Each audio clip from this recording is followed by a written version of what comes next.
specializes in holistic wellness, integrating neuroscience, quantum physics, and detoxification to help individuals achieve mental and physical well-being. He leads retreats, conferences, and coaching programs to promote sustainable lifestyle change.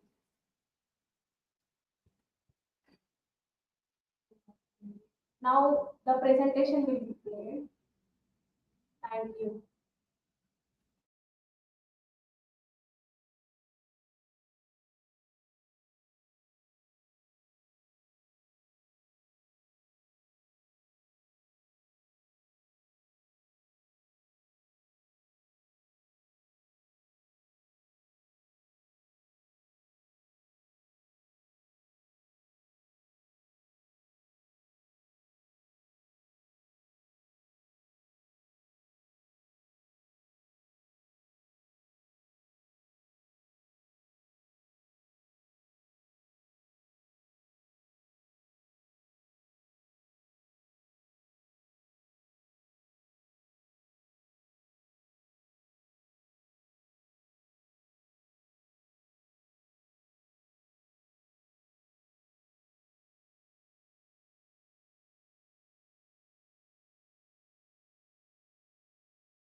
Right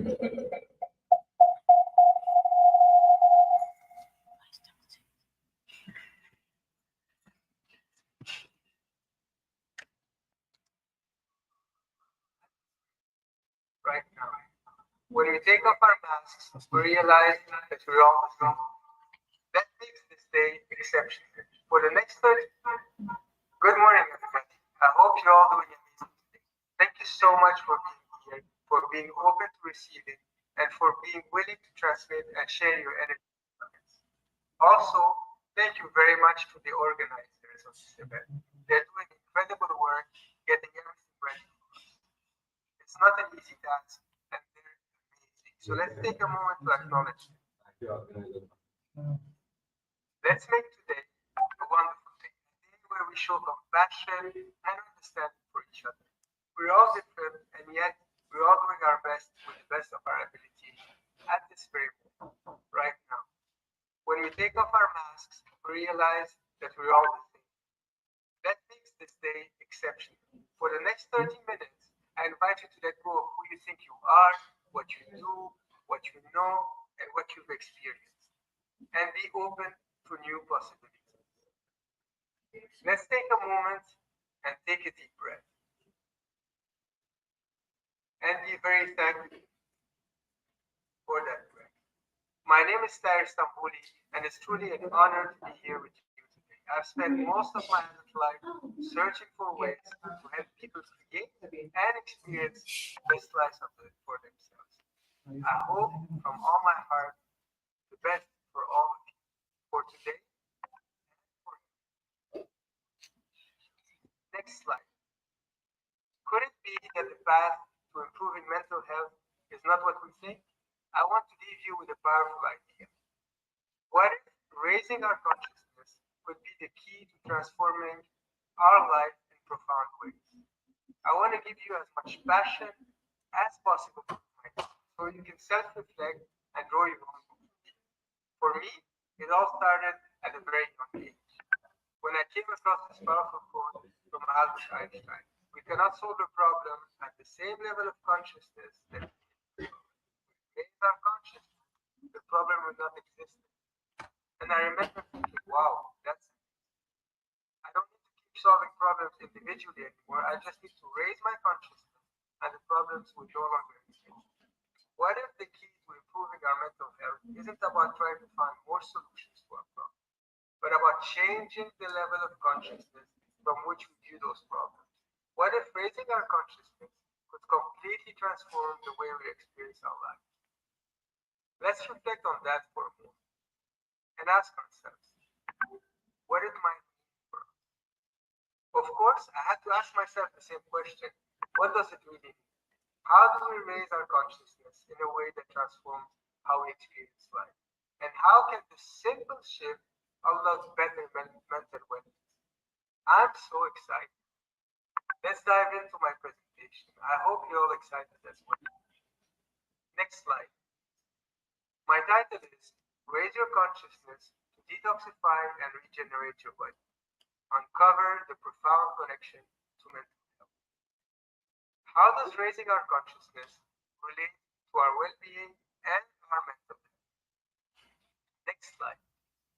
First, let's define mental health. What is it? It refers to our emotional, psychological, and social well-being.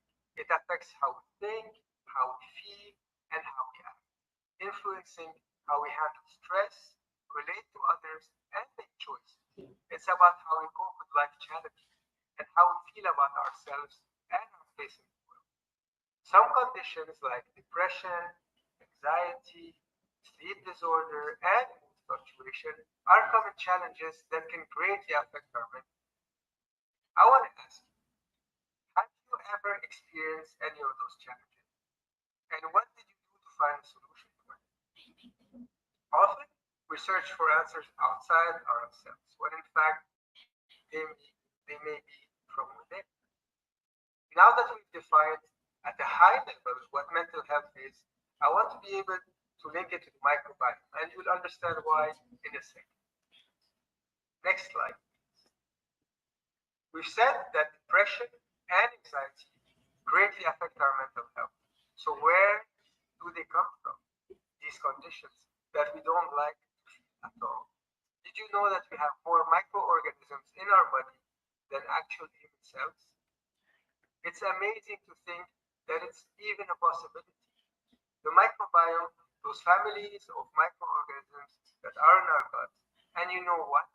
They play a vital role in regulating our mood. When the microbiome is in balance, it helps maintain emotional balance. However, disruption in the microbiome can contribute or even exacerbate issues like anxiety and depression. The microbiome hosts trillions of bacteria and are home to many of our immune cells and hormones, which directly influence emotional state. The microbiome also helps produce and absorb essential nutrients, key to cellular repair, including vitamins and minerals. It also plays a key role for detoxification and regeneration by filtering and removing the toxins. I talk about this in great deal in my online and face-to-face events. Research shows that mental health is deeply connected to the health of our gut through the gut-brain axis. This axis describes the communication between the gut and the brain, showing how changes in the gut health can influence mental well-being and vice versa. Isn't that amazing? A connection between our brain and our gut that influence each other and are in constant communication, playing a significant role in our well-being. How often do we think about this? Even if we conceptually might know it or have read about it. Are we aware of that thing and aware not only of the complexity of our biology, but aware of the beauty of that creation? Next slide. It's so wonderful. This vagus nerve is the primary route for signals between the brain and the gut. As we said, the community of trillions of microorganisms that are in the gut microbiome, they play a crucial role in this communication. For example, it produces key neurotransmitters that regulate mood, behavior, and emotional health. Neurotransmitters, for example, like serotonin, dopamine, and GABA, are primarily synthesized in this gut, directly affecting how we feel and respond emotionally. In fact, did you know that 90% of serotonin, which is the feel-good neurotransmitter, is produced in the gut? This highlights how significant the microbiome is for our emotional health. When the microbiome is healthy, it sends positive signals to the brain, promoting emotional health. But when the microbiome is out of balance, in dysbiosis, it can contribute to anxiety, depression, and other emotional disorders. So ask yourself, is it really possible that our mental health and can be influenced or even be dictated by our gut? I truly believe so. The great thing is that it's possible to test these variables and assess our current position. Amazing companies like MGT Labs, a partner lab, and one of the leaders in functional testing in Switzerland are driving innovation for the well-being of people. In terms of biology, having a snapshot and being able to track progress is crucial. How is it possible? Next slide. The role of inflammation when the microbiome is not balanced. It triggers chronic inflammation throughout the body and creates a vicious circle. The blood-brain barrier, which protects the brain from harmful substances in the bloodstream, can also be impacted by an imbalanced microbiome. When the gut microbiome is out of balance, it weakens this barrier, leading to neuroinflammation, inflammation in the brain, which is linked to a range of mental conditions like depression, like anxiety, and anxiety. We've seen that when the microbiome is out of balance, it creates inflammation in the body. We've seen that this inflammation is also fueled by the dysbiosis, which create this vicious circle. And we've seen also that imbalanced microbiome can affect the blood-brain barrier and create neuroinflammation. So what affects the microbiome for it to become so imbalanced? Next slide, please. Stress is a factor in how the microbiome is affected. When we experience chronic stress, the adrenal glands produce high level of cortisol and adrenaline, which are the body's primary stress hormones. And over time, elevated cortisol and adrenaline will create imbalance in the microbiome, leading to dysbiosis and chronic inflammation. And you know, this dysregulated microbiome can make our body even more vulnerable to stress, creating the feedback. Stress affects gut health, and poor gut health can worsen the body's ability to respond to stress. Also, chronic stress can lead to leaky gut, where the gut lining becomes, leaky. So imagine that it will allow harmful substances like toxins and undigested food particles to leak into the bloodstream and creating a lot of reactions and inflammation. And as we saw, inflammation will affect directly and contribute to or even worsen conditions like anxiety and depression. How interesting is all this? And how interesting are all the links? Don't you think so? And when we are more aware and conscious of something, then it allows us to make changes, like stress management technique in this case, for example, or improving our gut health through nutrition. I want to ask you, do you believe it's enough? Can you guess how quickly life events can disrupt the delicate balance of our microbiome? Next slide, please. The impact of life events on the microbiome. Of course, it might depend on the intensity of this event. Some traumatic events like a loss of loved ones or a car accident can trigger intense emotional reactions and disrupt the microbiome in days. Yes, days. Stress leads to the release of cortisol, which harms the gut health by throwing off the balance of beneficial microbes. So ask yourself, how do you typically respond emotionally and physically when something significant happens to you? On the other hand, chronic stress, something that stays longer term, exerts a more gradual impact, shifting the microbiome over months. And if we stay with this exposure of cortisol, it can lead to decrease in beneficial bacteria and promote harmful bacteria, creating this dysbiosis.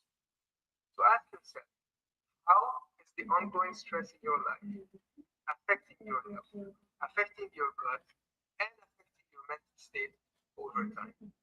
Of course, the time frame how quickly life events can disrupt our microbiome depends also on our health and resilience. If you're already dealing with health challenges or gut disorders, for example, negative life events can trigger a more immediate effect on the microbiome. How interesting is all of this? How exciting is all this when we know that instead of giving our power away, we can claim it back and actually do something about it? So I want to leave you with this thought that I would like you to take a few seconds to reflect. While it can take months to rebuild the healthy microbiome through the right interventions like diet, like probiotics, and some other changes, stress can cause rapid damage in it in as little as 24 hours. Chronic stress or a major negative event can harm our microbiome fast. Coming from a place of higher awareness helps us being conscious of all those variables. As we saw, the microbiome also plays a key role for detoxification and regeneration by filtering and removing toxins. So let's go to the next slide, please. What is detoxification and regeneration, and why are they so important?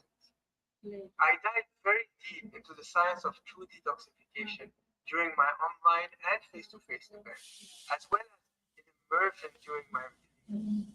Detoxification as a science is based upon the laws of an understanding of physics and chemistry, of biochemistry and anatomy. But let's start with the highest level. It's a higher level view. So what does detoxification truly mean? It's about cleansing our bodies from the inside out and supporting the organs responsible for eliminating the waste like the liver, like the kidney, the intestine, the lung, and the skin. It's not just physical.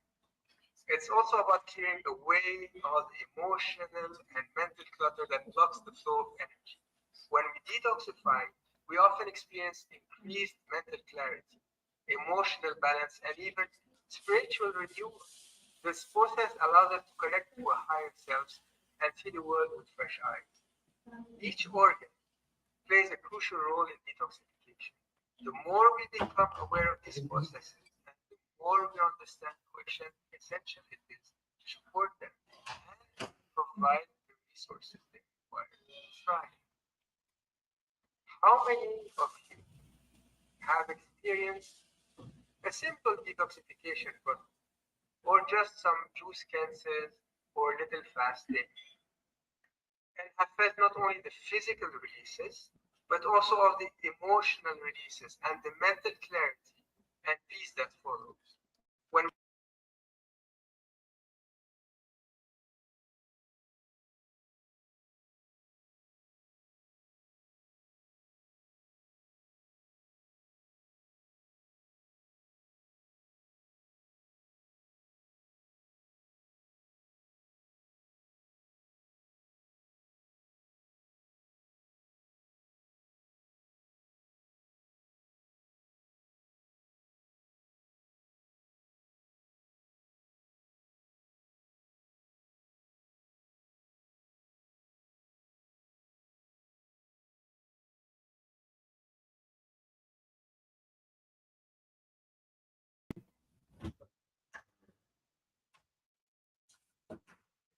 However, we often love the natural flow through our lifestyles and emotional attachments, making it harder for the body to do what it's meant to.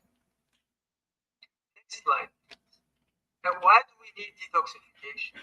Because what we eat, what we drink, what we breathe, what we put on our skin, and how we think and are all these factors that impact our health. How do we think we can help the body detoxify effectively? We can support the detoxification pathways through hydration, whole food, fasting, movement, and many different modalities. So we can clear the waste and restore balance.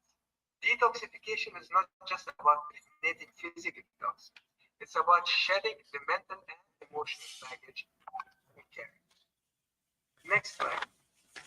And so now let's talk about regeneration. What does it mean to regenerate the body? Regeneration is the process of rebuilding, restoring, and nourishing and strengthening the body.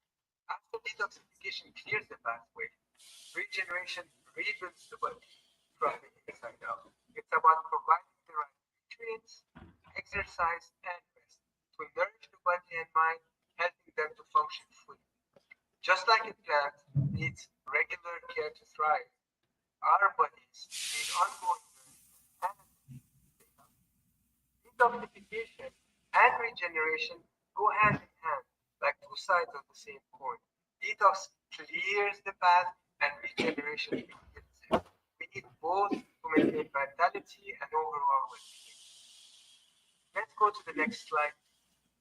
How does detoxification and regeneration connect to mental health? Now let's explore this. The microbiome, as we discussed, greatly influences our emotional well-being, and guess what? It's deeply connected with detoxification and regeneration as well. Detoxifying the body helps remove harmful substances such as environmental toxins, stress hormones that can disrupt the microbiome. Regular detoxification helps keep the gut and brain in harmony, supporting better emotional resistance and mental health. After detoxification, regeneration involves rebuilding and nourishing body systems. For the microbiome, this means promoting the growth of beneficial bacteria, healing the gut lining, and reducing inflammation. Over time, this process supports both physical and mental health, as a healthy microbiome aid in brain function and in mood regulation, and vice versa. The microbiome plays a key role in detoxification and regeneration. Detoxification can help break the vicious circle of stress and gut imbalances. By removing toxins and reducing inflammation, regeneration of the gut supports the healing of the gut, allowing the microbiome to recover. So this process requires time and consistent effort. So how are we doing so far? I hope that we all doing great. Let's take a step back and relax for a minute. Now that we understand the link between the microbiome, detoxification, regeneration, and their impact on mental health, we can explore what it really means to raise our consciousness. So the next slide, raising our consciousness. What do we mean by raising our consciousness? Raising our consciousness means becoming more aware of our thoughts, our emotions, our environment, and the variables that shape our life. It's about stepping out of the known and trying something new. It's about elevating ourselves to be aware of our unconscious patterns, actions, and decisions. Raising our consciousness is crucial to support our body and mind, and it helps us maintain physical and mental well-being. It helps us transform short-term modification into longer-term change, enabling us to navigate daily life with greater resilience. Then, how often do you take time to pay attention to your thoughts and to emotions? Let's start with our thoughts. Where do they come from? From the inside? From the outside? Are they true? Just because we have a thought doesn't mean that it's true. Can our thoughts affect us? Or are they just passing thoughts? What about our emotions? Some emotions feel good and others don't. So I ask you, how does anxiety and anger feel in your body? You could likely tell me how they feel. But if I asked you, how does empathy and compassion and gratitude feel in your body, it may be harder to define that experience. These emotions are more intellectual, aren't they? But is it possible that these emotions directly affect our body and our lives? Let me ask you, if 80% of our thoughts and emotions we experience in a day are negative, what impact does it have on our body and mind and overall health?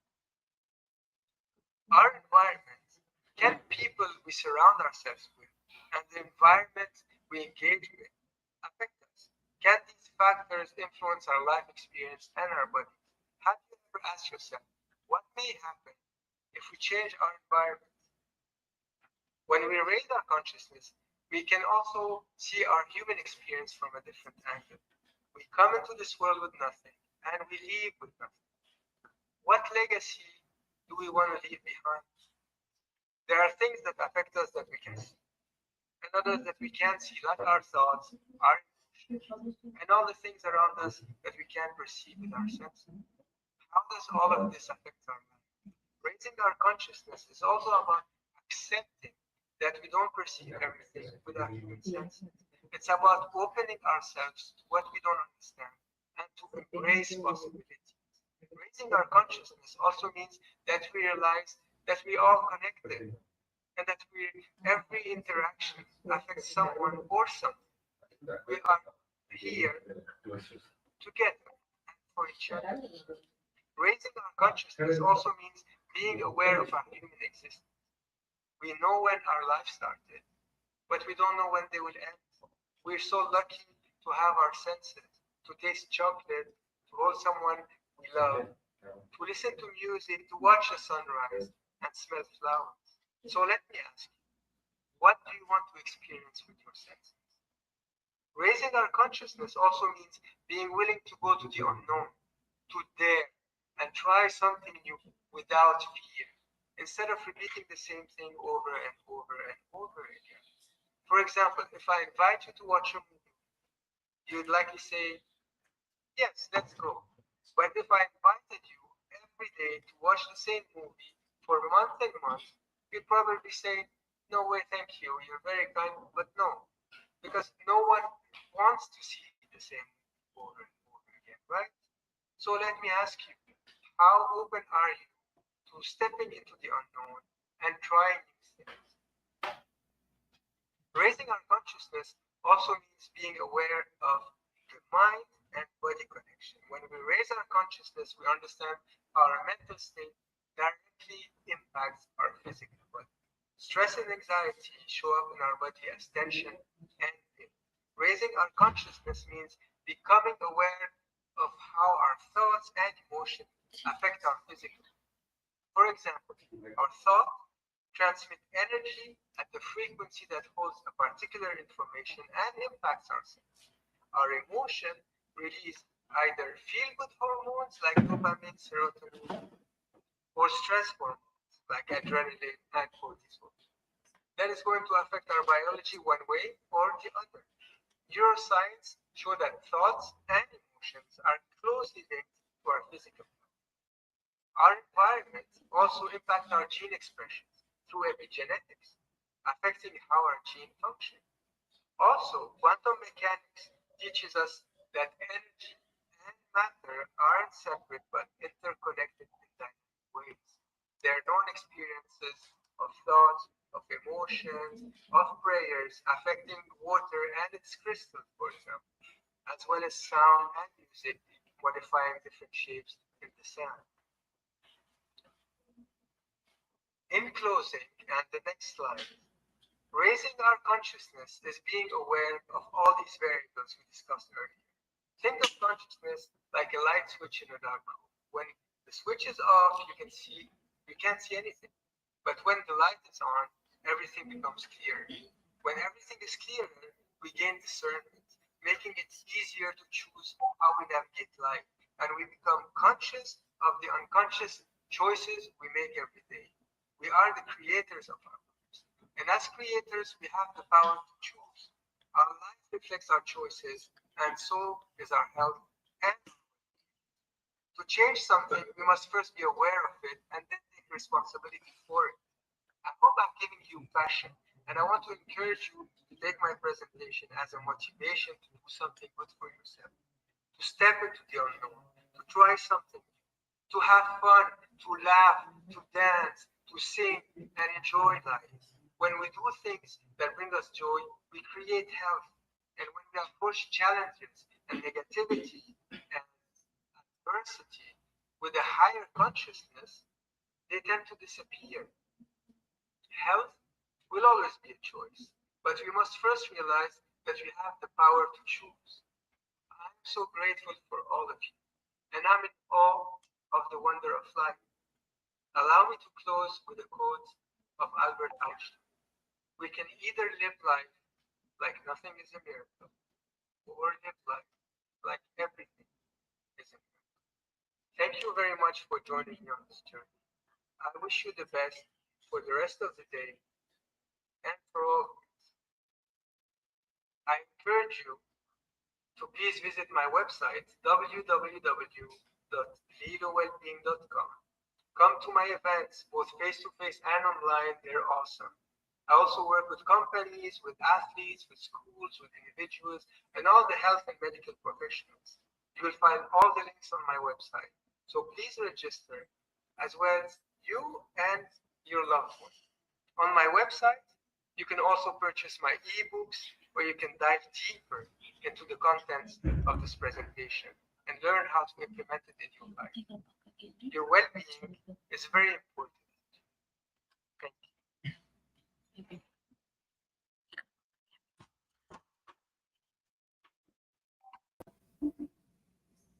Oh, that was a great talk.